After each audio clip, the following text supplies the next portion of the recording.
Bienvenue à tous, merci de nous faire confiance, merci de regarder votre magazine d'actualité politique en RDC Décryptage. Aujourd'hui, nous allons discuter avec un jeune qui encadre aussi les jeunes.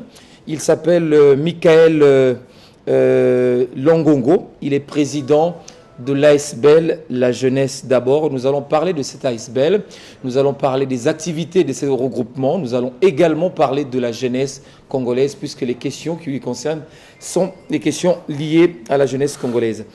Merci Michael d'avoir répondu une fois de plus à notre invitation. Vous êtes passé ici sur Télé 50 en direct aujourd'hui, vous intervenez dans le cadre de cette émission, bienvenue à vous. Merci beaucoup pour l'invitation. Alors, première question que j'aimerais d'abord vous poser. Vous êtes président de l'ASBEL, la jeunesse d'abord. Oui, je l'ai dit au début de cette émission. Oui. Voulez-vous nous la présenter d'abord, cette structure? La jeunesse d'abord est une association de jeunes, créée par des jeunes pour soutenir des jeunes. Créée par vous? Oui. Bon, je suis l'initiateur, mais quand on l'a créé, c'était un groupe de personnes, Oui. un groupe de gens. On a créé ça en Allemagne. Le but, ce n'était pas d'abord vraiment le Congo. Le but, c'était d'aider les enfants africains en Allemagne. Vu que la majorité des enfants en Allemagne ont un problème d'intégration, vu les parents ne comprennent pas vraiment la langue. La langue est difficile. Très, très difficile. Et vous parlez très bien l'allemand. J'ai eu la chance de faire l'université en Allemagne, donc j'étais obligé d'apprendre la langue. C'est un groupe de jeunes. On a tous fait l'université en Allemagne, dans plusieurs domaines, et on essaye d'encadrer de jeunes Congolais ou Africains en Allemagne, dans des devoirs de mathématiques, l'allemand et tout d'autres cours. Alors comment cette mutation, ce changement, s'intéresser à la jeunesse congolaise maintenant ici à Kinshasa? La jeunesse n'est pas forcément congolaise. Oui. La jeunesse, c'est une jeunesse mondiale. Mais vu qu'on est congolais, on ne pouvait pas créer une association de jeunes, rester qu'en Allemagne pour œuvrer en Allemagne. On s'est dit, pourquoi pas aider le Congolais? Et c'était en 2012, quand je suis arrivé ici pour la première fois. J'ai essayé un peu de voir comment est-ce que la vie fonctionnait, comment est-ce que les jeunes vivaient, qu'est-ce qu'ils avaient comme soucis. Ce n'était pas vraiment dans le cadre de notre association, mais c'était du tic au tac. Il y a certaines choses à Kinshasa, quand vous le voyez, vous devez réagir.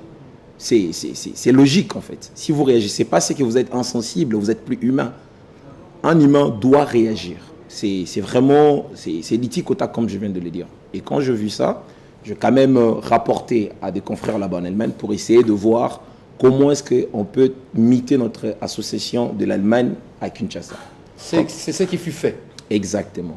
Alors, quels sont les problèmes ou les principales préoccupations de la jeunesse congolaise? Vous les aidez en quoi concrètement? Parmi les préoccupations, il y en a tellement beaucoup. Mais si je dois sélectionner... Vous n'intervenez pas dans tous les secteurs. Hein? C'est difficile. C'est difficile. C'est vraiment difficile. Ça demande des moyens. Exactement. Pas seulement de moyens financiers, mais de moyens matériels aussi. Ou humains. Oui. Ouais. Mais le plus grand problème au Congo, comme je l'ai dit la fois dernière, c'est les désespoirs. Je vis ça à Kinshasa et quand j'étais au Kwilu, j'ai vécu encore la même scène. Exactement, mais en quantité exagérée, si je peux dire. Même les étudiants, ils partent à l'université juste parce qu'ils doivent aller, non pas parce qu'ils veulent aller. Donc, quand vous faites une chose, ils sont contraints. Exactement, parce qu'ils ne savent pas à quoi ça va aboutir. Aboutir, exactement. J'étais à l'ISTEM, à Idiofa. J'ai essayé d'échanger avec des étudiants. C'était vraiment génial, mais sauf que ça m'a blessé, ça m'a fait mal. Moi, quand je partais à l'université, je ne partais pas d'abord pour apprendre. Je partais pour assurer mon avenir. Donc, je me disais, là, je suis un Congolais qui vit en Allemagne. Je pars à l'université, je pars apprendre pour assurer mon avenir. Mais par contre, ce que j'ai vécu à Idiofa, précisément, c'était des jeunes qui partaient à l'université. C'est comme s'ils n'avaient rien à faire. Ils partaient parce que le parent leur demande. Ils partaient parce qu'on doit aller à l'université. Sans conviction. Sans conviction. Et ils se disent, ben, même si on part, à la fin, on n'aura pas de travail. Si on a un travail, c'est un travail non payé. Moi, j'ai dit, mais attends, comment ça, un travail non payé? Ils me disent, oui, c'est vraiment ça. Et ce n'était pas seulement les étudiants, même leurs encadreurs. J'ai essayé d'échanger avec certains membres de l'ISTEM. Ils ont dit, on a un grand problème ici à Idiofa. Après l'université, nous ne savons pas où envoyer nos étudiants. Les hôpitaux ou des centres médicaux qui existent ici, les reprennent, mais ils n'ont pas de salaire. Et des aînés transmettent le même message aux ceux qui sont encore à l'université. Et ça crée vraiment le découragement qui se transmet. Exactement. Le désespoir. Exactement. Donc ça crée vraiment l'atmosphère du désespoir en fait. Et cette atmosphère est vraiment triste quand vous le voyez. Et quand vous entendez parler de ça, c'est vraiment c'est triste. Alors vous, quel est le genre de soutien, quel est le genre d'apport que vous apportez à cette jeunesse-là désespérée? Par rapport aux étudiants, par exemple, d'Idiofa, je ne peux pas vraiment leur offrir grand-chose à part l'espoir. L'espoir. Vous savez, pour une personne qui a vécu en Allemagne, si vous n'avez pas de l'espoir, vous ne pouvez pas vivre. Pourquoi? Vous savez, il y a une réputation que l'Allemagne, c'est un pays de racistes. On dit que les Allemands sont des xénophobes. Exactement. Mais en réalité, les Allemands ne sont pas vraiment de racistes. Moi, je préfère 1000 fois un Allemand qu'un Belge ou un Français. Ah bon? Moi, je vous l'ai dit. Si le Congo... Mais dans la pensée populaire ici, on pense qu'on ferait mieux... on va mieux s'intégrer en France, en Belgique, qu'en Allemagne. Parce que les Congolais, excusez-moi, la majorité des Congolais sont de paresseux. Être paresseux, ce n'est pas seulement le fait de ne pas aller travailler, non. Mais le fait de ne pas avoir la capacité de s'intégrer, c'est aussi une certaine paresse. Et c'est un problème de Congolais. Vous voyez ce que je veux dire? Oui. Les Allemands, ils sont directs. Si un Allemand ne vous aime pas, il vous dirait, écoutez, monsieur Floride, je ne vous aime pas. On travaille ensemble, vous êtes brillant, mais je ne vous aime pas. Ou je n'aime pas de noir. Il vous dit que là, ce n'est pas du racisme, c'est son opinion. C'est une logique que beaucoup de Congolais ne comprennent pas. Croyez-moi, je vivrai 1000 fois en Allemagne qu'en Belgique ou en France. L'Allemagne, c'est à peu près, bon, c'est pas vraiment comme l'Angleterre ou les États-Unis, mais c'est un pays, quand vous êtes intégré, vous vous retrouvez. Mais sauf que vous devez vivre comme les Allemands. Les Allemands, c'est d'abord la matière. Si vous êtes doué, vous aurez le travail. Moi, je connais des jeunes Camerounais, par exemple. Il y a un ami qui est maintenant docteur, je crois. Il a obtenu un travail après son stage chez Airbus. Il était brillant. Airbus? Mais exactement. Camerounais? C'est un Camerounais. Il gagnait à l'époque, il y a 10 ans passés, il gagnait déjà 90 000 l'année. Il y a 10 ans passés. Imaginez-vous maintenant 10 ans après. Mais c'est un jeune Camerounais qui est venu comme étudiant. Donc, il y a des opportunités, mais il faut savoir saisir ces opportunités. Il faut savoir s'intégrer dans cette vie. Et pour intégrer dans cette vie, il faut connaître la langue. Vous voyez ce que je veux dire? Oui. Donc, moi, je préfère les Allemands qui les Français. D'accord. Alors, mais vous venez du Grand Bandundu, vous étiez à Kikwit, c'est ça, hein? À Idiofa. À Idiofa, c'est ça. Oui. Alors, qu'êtes-vous allé faire là-bas? Vous êtes allé dans le compte toujours de votre structure? Oui, je suis allé dans le compte de mon association parce que nous sommes en train de créer un start-up. Oui. Le but de notre start-up sera de mettre à la disposition de tout étudiant du Congo des livres, partout où ils seront. Donc on va créer un réseau avec de livres, comme Amazon ou d'autres réseaux. Sauf que nous, on ne va pas vendre de livres en ligne, mais sauf que mettre des livres à la disposition des étudiants, avec une rémunération de 15 $ ou 10 $ l'année. Oui. Donc le but, c'était de convaincre les étudiants à aller à l'université. Non pas parce qu'ils doivent aller, mais parce que c'est une place pour former de futurs cadres. C'est-à-dire que, oui, malgré que dans le pays, on n'arrive pas à absorber la jeunesse, les jeunes dans les entreprises, mais vous leur dites, il faut quand même aller à l'université. Exactement, il faut pas désespérer parce qu'on ne sait pas. Aujourd'hui, il y a 16 ans passés, ou 17 ans passés, il y avait le président Laurent Désiré Kabila. Et aujourd'hui, on a le président Joseph Kabila. Il y a 20 ans, ou je ne sais pas moi combien d'années passées, il y avait le président Mobutu.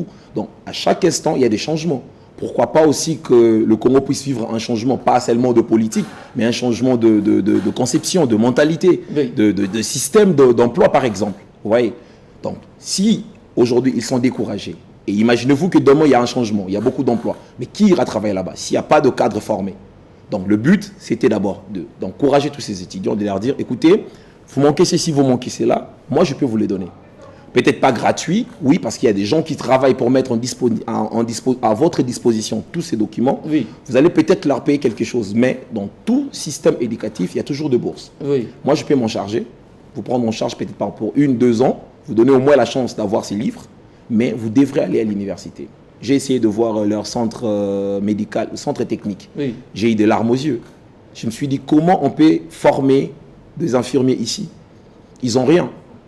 Leurs professeurs ont la matière, ils sont super intelligents. Ils ont étudié à l'UNIKI, à l'INILU, partout. Mais ils n'ont pas de moyens pour mettre à la disposition de ces étudiants de matériel confortable pour leur éducation ou pour leur formation. Moi, je les ai dit, écoutez, Je ne suis peut-être pas multimillionnaire, mais avec 5 euros, je peux m'acheter par exemple quelque chose, une poupée ou un livre que je peux vous donner. Donc, allez à l'école et toujours la force, le courage et l'espoir surtout. Ouais. Parce que vous pouvez aller à l'université si vous n'avez pas de l'espoir ou la conviction, Ça marchera pas. Ça marchera pas.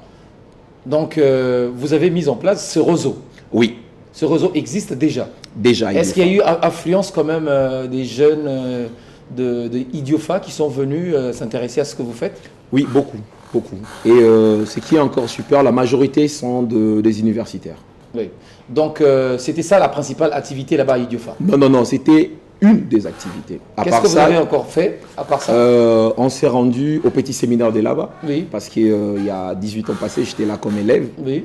Et on a voulu Donc honorer... vous êtes originaire d'Idiofa aussi? Je suis originaire d'Idiofa. Donc tout comme Jésus l'a dit, commencez d'abord par Jérusalem et la Samarie, vous avez préféré commencer d'abord par Idiofa? J'ai commencé à Kinshasa quand je me suis rendu à Mokali. Oui. Je crois c'était pour une association qui soutient de veuves et des orphelins militaires. J'étais à Mokali, j'ai vu l'hôpital où de veuves et des orphelins militaires se font soigner. Je ne pouvais pas rester insensible. Je ne pouvais pas, c'était impossible. Je me suis rendu là-bas, je parlais avec la responsable, je crois que c'est une dame, Joël Niota. Oui. Je félicite vraiment la dame, je la jette beaucoup de fleurs, c'est vraiment une dame forte. Parce que penser aux militaires qui se battent chaque jour pour garder la souveraineté de notre pays, et penser à ces gens, c'est vraiment énorme. C'est grand. Je me suis dit, bon, qu'est-ce que je peux faire pour vous aider? Elle m'a dit, écoutez, si vous nous ramenez de matériel médical, ça sera déjà une bonne chose. Je ramenais de matériel médical pour ces centres médicaux.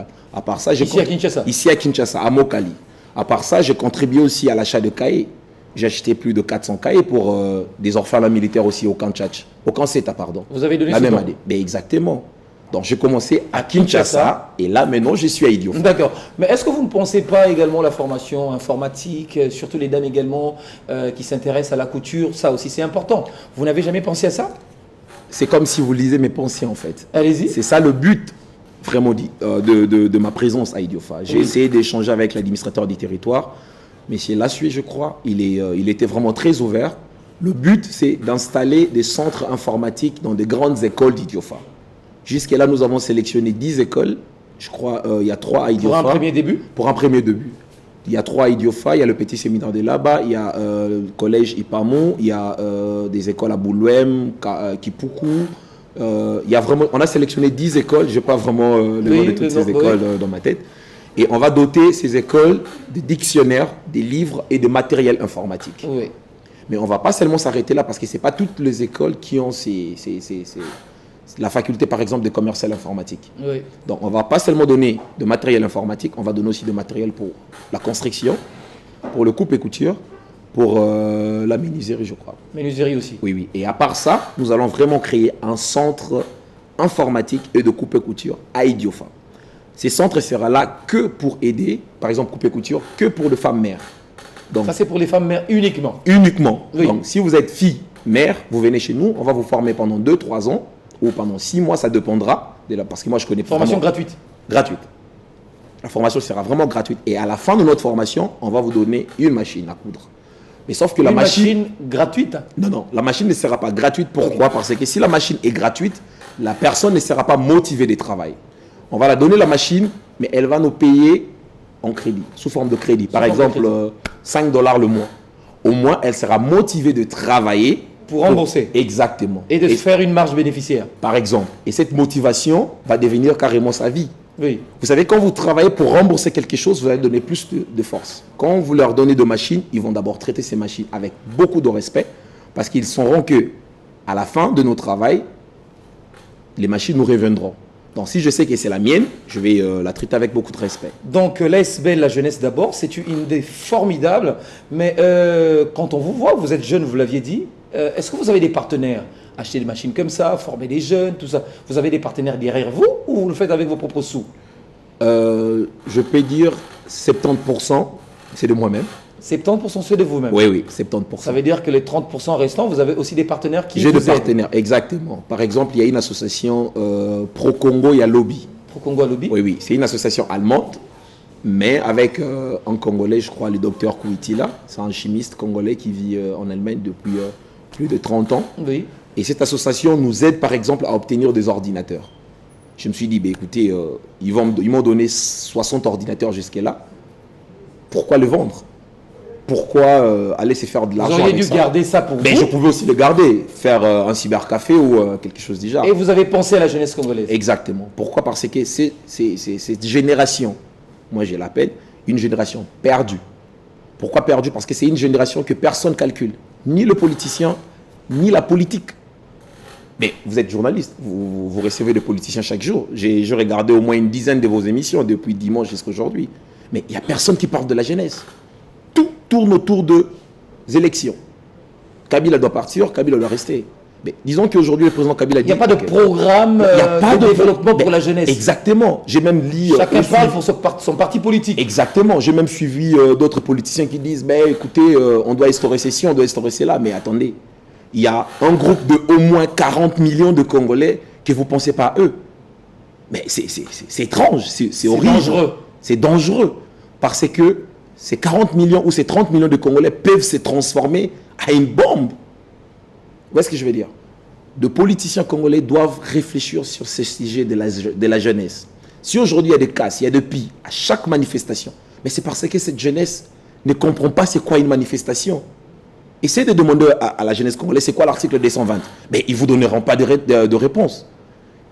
En 2015, il y avait des manifestations. Je crois que c'était son Excellence Évariste Pochap a essayé de coupler les élections et le recensement, un truc déjà. Je crois que c'était l'article 8 de la construction. Au niveau de l'Assemblée nationale. Au niveau de l'Assemblée nationale. Il y a eu conditionner l'élection au recensement. Au recensement, exactement. Oui. Mais moi, j'ai suivi de vidéos de jeunes qui parlaient, non, Bochab a changé l'article 220. Donc cela veut dire, de politiciens de l'opposition matérialiser de jeunes en leur disant qu'écoutez, Kabila veut rester à vie, l'article 220, pardon, Kabila veut qu'on change l'article 220. Or, par contre, ce n'était même pas le cas. Or, il savait que si on essaye de dire la vérité à ces jeunes, peut-être qu'ils n'auront pas d'y sortir. La jeunesse congolaise ne comprend même pas la politique. Ils ne savent pas c'est quoi la politique. Or, par contre, ils sont des éléments majeurs de la politique.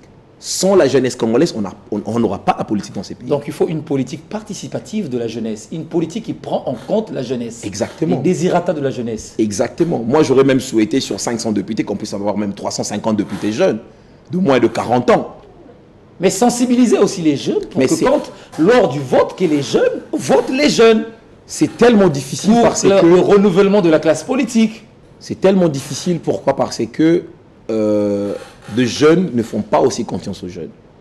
Les jeunes pensent qu'être vieux, avoir plus de 50 ans, veut dire être forcément intelligent ou avoir plus de maturité politique ou je ne sais pas moi quoi. Mais on voit tous ces vieux depuis la Deuxième République. Mais qu'est-ce qu'ils nous ont ramené? Est-ce qu'en Allemagne, par exemple, les jeunes aussi sont actifs dans la politique? Mais bien sûr que oui. Il y a le politicien que j'admire le plus en Allemagne, Christian Lindner. Il a quel âge? Je crois même pas qu'il a 40 ans. Non, il va avoir 40 ans cette année. La personne qui a dit la phrase « vaut mieux pas diriger que de diriger mal », c'est une phrase qui a fait des tonnerres l'année passée en Allemagne. « Lieber nicht regieren als falsch regieren ». Vous voyez ce que je veux dire? C'est un jeune. Ça veut dire? Ça veut dire vaut mieux pas diriger que de diriger dans le mal. Oui. Et il y a Emmanuel Macron, c'est un jeune. Oui. Il y a Klein en Autriche, l'actuel chancelier autrichien, c'est un jeune. Je crois que Klein, il a 31 ans ou 32 ans. Vous encouragez aussi les jeunes à faire la politique? Mais j'encourage. Je peux même dire je dois militer pour ça. Parce qu'un jeune peut que parler pour le jeune. Un vieux parle pour le vieux, je suis désolé. Et à part ça, nous, le jeune, nous avons une autre manière de réfléchir. Vous voyez ce que je veux dire? Oui. La jeunesse d'aujourd'hui, il y a 20 ans passés, les enfants partaient dehors pour aller jouer. Faire de coucoulés, police voleur et tout. Mais aujourd'hui, les jeunes sont focalisés dans les smartphones, par exemple. Oui. Nous connaissons mieux le monde digital, par exemple, que le monde... je ne sais même pas comment l'appeler. Oui. Vous voyez ce que je veux dire? Oui. Moi, je milite et je soutiens même tout jeune qui veut devenir politicien, postuler comme député national ou provincial. C'est vraiment important. Nous devons changer la classe politique. C'est comme j'ai dit la fois dernière, c'est un jeune qui a mis fin à une grande guerre au Congo. Le Congo était divisé par 4 ou 5. Il y avait MLC et puis RCD et autres. C'est un jeune, il avait à peine 29 ou 30 ans. Qui pouvait y croire qu'un certain Joseph Kabila, à 30 ans, pouvait mettre fin à une très très grande guerre que le Congo a subi de 98 à 2001? Qui pouvait y croire? Qui pouvait y croire qu'un jeune pouvait partager son pouvoir en 2004 pour diriger avec d'autres personnes. Qui pouvait y croire? Qui pouvait y croire que le Congo pouvait obtenir une nouvelle constitution? Vous voyez ce que je veux dire? C'est un jeune. Peu importe ce que les gens peuvent dire aujourd'hui, peu importe. Mais c'est un jeune. D'où la jeunesse d'abord. La jeunesse d'abord. J'ai même suivi une de vos émissions, je crois que c'était au mois de janvier peut-être, avec un monsieur du PPRD, c'était un jeune. Il est jeune? Oui, secrétaire national, un truc pareil. Qu'est-ce qu'il disait? Ben, c'était plus politique. Vous l'avez demandé par rapport aux élections américaines et tout. Oui. Mais j'ai vraiment aimé. J'ai aimé, non pas parce qu'il parlait bien, non, mais j'ai aimé de voir un jeune devenir secrétaire national du PPRD. Je crois Adam, il s'appelle. Adam Chaloué. Adam Chaloué. Chaloué, je ne connais pas vraiment. Oui. Mais ça m'a plu. Non pas parce que seulement il est jeune, mais parce qu'il est brillant. Pour devenir secrétaire national du PPRD, il faut être brillant. Parce que le PPRD, c'est le parti, entre guillemets, qui regroupe quand même de personnalités très, très, très brillants. Peu importe leur implication politique ou pas, mais ils sont quand même brillants. Et prendre un jeune, je ne connais pas son âge, lui nommer secrétaire national, c'est vraiment... vous voyez ce que je veux dire? Très bien. Et pourquoi pas soutenir ces démarches? Voilà. Cette émission est terminée. Est-ce que vous avez un dernier message, vous, à passer à la jeunesse congolaise dans l'ensemble? Si vous avez quelque chose dans le cœur que vous souhaitez dire à la jeunesse. Mon dernier message, c'est on doit se prendre en charge. Pas derrière de politiciens, de nous-mêmes. On doit vraiment réfléchir sur toute éventualité de l'avenir du demain.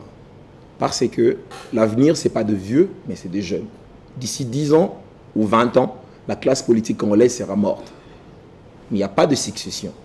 Et on doit avoir de vraies successions. Pas des successions parce qu'il est le fils, le frère d'eux. Non. On doit vraiment avoir des successions correctes et bonnes. Mais on peut qu'y arriver à cela si on se prend en charge. Pas derrière de politiciens. Ni de l'opposition, ni de la majorité, mais de nous-mêmes. On ne peut peut-être pas créer de parti politique, non, mais on doit devenir conscient. Quand un politicien vient avec son matémélé et son pain, comme je vis à la télé l'autre fois, on lui dit, écoutez, madame ou messieurs, arrêtez avec vos bêtises, ramenez-nous un bon programme où nous, jeunes, on se retrouve. Parce que la seule préoccupation de jeunes, c'est un meilleur futur. Et ils peuvent qu'y arriver à voir ça s'ils se sentent, en fait, s'ils se mobilisent, s'ils se disent, aujourd'hui, on arrête, on ne veut plus être derrière un politicien, on ne veut plus suivre un politicien, on veut que de politiciens nous suivent. À partir de ce jour-là, la jeunesse congolaise sera respectée. Mais aussi longtemps qu'on n'a pas cette conscience, on sera toujours là. On va se faire gifler par des Chinois et des Indiens et on va regarder sans rien faire. Merci. Donc j'appelle vraiment à tous les jeunes Congolais de devenir plus conscients que la jeunesse congolaise il y a 2 minutes passées. Merci beaucoup, Michael Longongo. Vous êtes président de l'ASBEL, la jeunesse d'abord, une structure qui milite en faveur de la jeunesse congolaise. Merci pour les actions que vous venez de mener à Idiofa. Merci. J'espère qu'il y aura plus de partenaires pour que finalement la jeunesse congolaise puisse bénéficier de ce que vous menez comme action. Je le souhaite. Merci à vous également d'avoir suivi cette émission. Portez-vous bien. À très bientôt et avec un grand plaisir. Bonsoir messieurs, dames, bienvenue sur Bundes Images.